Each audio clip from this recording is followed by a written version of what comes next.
দুই প্রতিবেশী দেশের সম্পর্ক অনেকটাই নির্ভর করে পারস্পরিক আস্থা, কূটনৈতিক যোগাযোগ এবং আলোচনার উপর। বিশেষ করে ভারত এবং বাংলাদেশের মতো দুই দেশের ক্ষেত্রে সীমান্ত, বাণিজ্য, নিরাপত্তা, জলবন্টন এবং আঞ্চলিক সহযোগিতার মতো একাধিক বিষয় সবসময় গুরুত্বপূর্ণ। সাম্প্রতিক সময় সেই সম্পর্কের মধ্যে বেশ কিছু টানাপোড়েন হয়ে গিয়েছে। আর এখন নতুন করে নজর পড়েছে দুই দেশের শীর্ষ নেতৃত্বের সম্ভাব্য বৈঠককে ঘিরে। বাংলাদেশের প্রধানমন্ত্রী তারেক রহমান ভারত সফর নিয়ে জল্পনা তৈরি হয়েছে।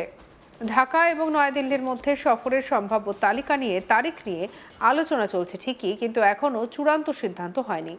সূত্রের খবর, 20 থেকে 25 আগস্টের মধ্যে কোনো একটি সময় সফর হতে পারে, তবে নির্দিষ্ট দিন এখনও ঠিক হয়নি। আর এই অনিশ্চয়তার পেছনে অন্যতম বড় কারণ হয়ে দাঁড়িয়েছে বাংলাদেশের প্রাক্তন প্রধানমন্ত্রী শেখ হাসিনার বিষয়টি। শেখ হাসিনা বর্তমানে ভারতে রয়েছেন। তার প্রত্যর্পণ চেয়ে দীর্ঘদিন ধরেই বাংলাদেশের পক্ষ থেকে ভারতের কাছে দাবি করা হচ্ছে। একই সঙ্গে সম্প্রতি ভারত থেকে শেখ হাসিনার প্রকাশ্য বক্তব্য এবং রাজনৈতিক মন্তব্য নিয়ে ঢাকার অসন্তোষও প্রকাশ্যে এসেছে। ফলে তারেক রহমানের ভারত সফরের সম্ভাব্য সময়সূচি ঠিক করার ক্ষেত্রে এই বিষয়টি অত্যন্ত গুরুত্বপূর্ণ হয়ে উঠেছে বলেই বিভিন্ন প্রতিবেদনে দাবি করা হচ্ছে। এখন প্রশ্ন হচ্ছে, এই সফর কি শেষ পর্যন্ত হবে? হলে কবে হবে? আর শেখ হাসিনা ইস্যু কি ভারত বাংলাদেশের শীর্ষ বৈঠকের পথে বাধা হয়ে দাঁড়াবে? এই প্রশ্নগুলি এখন ঘুরছে কূটনৈতিক মহলে। খবর অনুযায়ী নয়াদিল্লি বাংলাদেশের প্রধানমন্ত্রী তারেক রহমানকে ভারত সফরের জন্য আমন্ত্রণ জানিয়েছে। তার প্রথম সরকারি ভারত সফর হওয়ার কথা এটি। সফর হলে প্রধানমন্ত্রী নরেন্দ্র মোদীর সঙ্গে তার দ্বিপাক্ষিক বৈঠক হতে পারে। ভারত এবং বাংলাদেশের সম্পর্ককে নতুন করে স্বাভাবিক করার ক্ষেত্রে বৈঠক গুরুত্বপূর্ণ হতে পারে বলেই মনে করা হচ্ছে। তবে গত কয়েক বছরে দুই দেশের সম্পর্কে নানা কারণে দূরত্ব তৈরি হয়েছে। বিশেষ করে শেখ হাসিনা সরকারের পতনের পর সেই সম্পর্কের সমীকরণ আরও জটিল হয়েছে। 2024 সালের অগাস্টে ক্ষমতাচ্যুত হওয়ার পর শেখ হাসিনা ভারতে চলে আসেন। এরপর বাংলাদেশের রাজনৈতিক পরিস্থিতির বড় পরিবর্তন হয়। 2026 সালের নির্বাচনের পর বাংলাদেশে বিএনপি ক্ষমতায় আসে এবং তারেক রহমান প্রধানমন্ত্রী হন। এখন তার নেতৃত্বাধীন সরকার ভারতের সঙ্গে সম্পর্কের নতুন কাঠামো তৈরি করতে চাইছে। তবে সেই সম্পর্কের পথে সবথেকে বড় স্পর্শকাতর বিষয়গুলির একটি এখনো শেখ হাসিনা। বাংলাদেশ চাইছে শেখ হাসিনা দেশে ফিরিয়ে এনে তার বিরুদ্ধে চলা আইনি প্রক্রিয়ার মুখোমুখি করতে।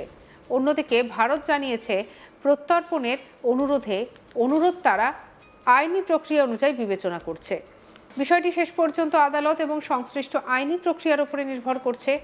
এমন অবস্থায় নয়াদিল্লির পক্ষ থেকে জানানো হয়েছে, এরই মধ্যে শেখ হাসিনা ভারত থেকে প্রকাশ্যে বক্তব্য রাখায় ঢাকায় অসন্তোষ আরও বেড়েছে। বাংলাদেশের বিদেশ মন্ত্রকের এই ধরনের রাজনৈতিক বক্তব্য নিয়ে ভারতের সমালোচনা করেছে। ঢাকার অভিযোগ, ভারতীয় ভূখণ্ড থেকে এমন বক্তব্য বাংলাদেশের রাজনৈতিক অস্থিরতা তৈরিতে প্রভাব ফেলতে পারে। এই পরিস্থিতিতে বাংলাদেশের প্রধানমন্ত্রী তারেক রহমান সম্প্রতি ঢাকায় ভারতের নতুন হাই কমিশনার দীনেশ ত্রিবেদীর সঙ্গে বৈঠক করেন। আর সেই বৈঠকে তিনি ভারত বাংলাদেশের সম্পর্ককে নতুন করে এগিয়ে নিয়ে যাওয়ার জন্য একটি অনুকূল পরিবেশ তৈরির প্রয়োজনীয়তার কথা বলেছেন বলে একটি সংবাদ সংস্থার প্রতিবেদনে উল্লেখ করা হয়েছে। এরপরেই আবার দিল্লিতে প্রধানমন্ত্রী নরেন্দ্র মোদীর সঙ্গে দীনেশ ত্রিবেদীর বৈঠক হয়। ফলে কূটনৈতিক মহলে জল্পনা বাড়ে, তাহলে কি দুই দেশের মধ্যে শীর্ষ পর্যায়ের বৈঠকের প্রস্তুতি চলছে? ভারতও যে তারেক রহমানের সঙ্গে সরাসরি যোগাযোগ বাড়াতে আগ্রহী, এমন ইঙ্গিত মিলেছে বিভিন্ন রিপোর্টে। নয়াদিল্লি চায় দুই দেশের সম্পর্কের টানাপোড়েন কমিয়ে আবার নিয়মিত কূটনৈতিক যোগাযোগ তৈরি হোক। তবে তারেক রহমানের ভারত সফরের আরও একটি গুরুত্বপূর্ণ দিক রয়েছে, ব্রিক্স সম্মেলন। চলতি বছর সেপ্টেম্বর মাসে নয়াদিল্লিতে ব্রিক্স সম্মেলন অনুষ্ঠিত হওয়ার কথা। 12 এবং 13 সেপ্টেম্বর হবে এই শীর্ষ সম্মেলন। বাংলাদেশকে আউটরিচ সেশনে যোগ দেওয়ার আমন্ত্রণ জানানো হয়েছে, কারণ বাংলাদেশ বর্তমানে বিমস্টেকের চেয়ারম্যান। কিন্তু তারেক রহমান সেই অনুষ্ঠানে যোগ দেবেন কিনা তা এখনো নিশ্চিত নয়। অর্থাৎ সামনে রয়েছে দুটি সম্ভাবনা। এক, তারেক রহমান ব্রিক্সের অনুষ্ঠানে ভারতে আসতে পারেন। দুই, তার আগে তিনি আলাদাভাবে দ্বিপাক্ষিক সফরে ভারতে আসতে পারেন। কিন্তু এই মুহূর্তে সফরের নির্দিষ্ট তারিখ নিয়ে দুই দেশের মধ্যে আলোচনা চলছে। কিছু রিপোর্টে 20 থেকে 25 আগস্টের মধ্যে সম্ভাব্য সফরের কথা বলা হচ্ছে। আবার 21 থেকে 25 আগস্টের মধ্যে কোনো একটি দিন নিয়েও আলোচনা রয়েছে। তবে চূড়ান্ত সিদ্ধান্ত না হওয়া পর্যন্ত কোনো তারিখেই নিশ্চিত করে বলা যাচ্ছে না। আর এখানেই ফিরে আসছে শেখ হাসিনা প্রসঙ্গ। বাংলাদেশের পক্ষ থেকে এমন একটি পরিবেশ চাওয়া হয়েছে সেখানে ভারত থেকে শেখ হাসিনা এমন কোনো রাজনৈতিক কার্যকলাপ চালাতে পারবেন না যা ঢাকার মতে বাংলাদেশে অস্থিরতার পরিবেশ তৈরি করতে পারে। এই বিষয়টি তারেক রহমানের সফরের সঙ্গে যুক্ত আছে বলে বাংলাদেশের সংবাদ মাধ্যম সূত্রে খবর।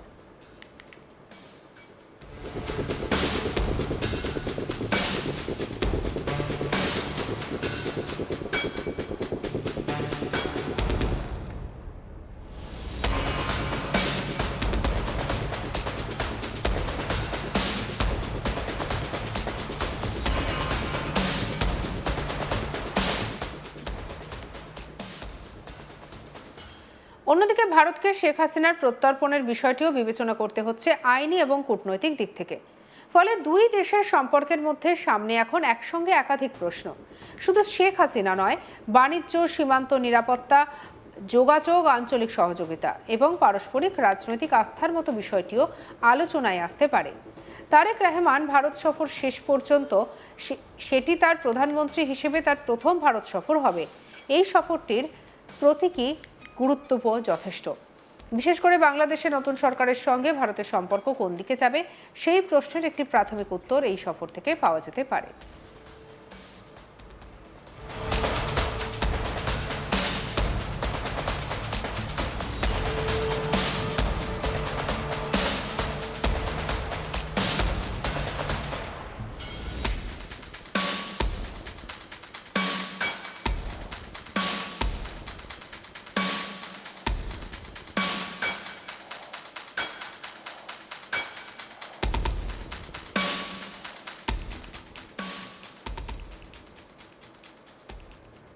এখনো পর্যন্ত অবশ্য কোনো পক্ষই সফরের চূড়ান্ত তারিখ আনুষ্ঠানিকভাবে ঘোষণা করেনি।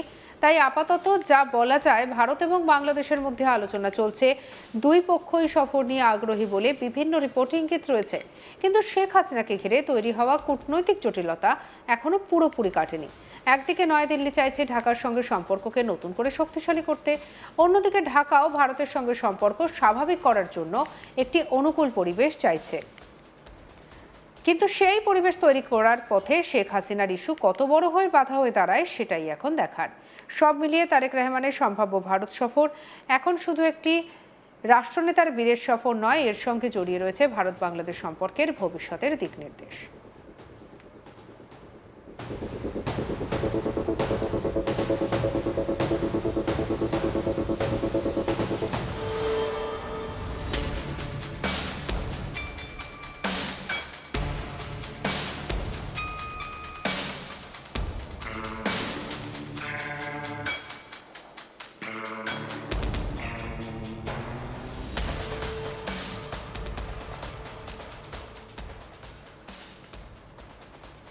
সঙ্গে রাখুন আজ তাক বাংলাকে, সাবস্ক্রাইব করতে ভুলবেন না।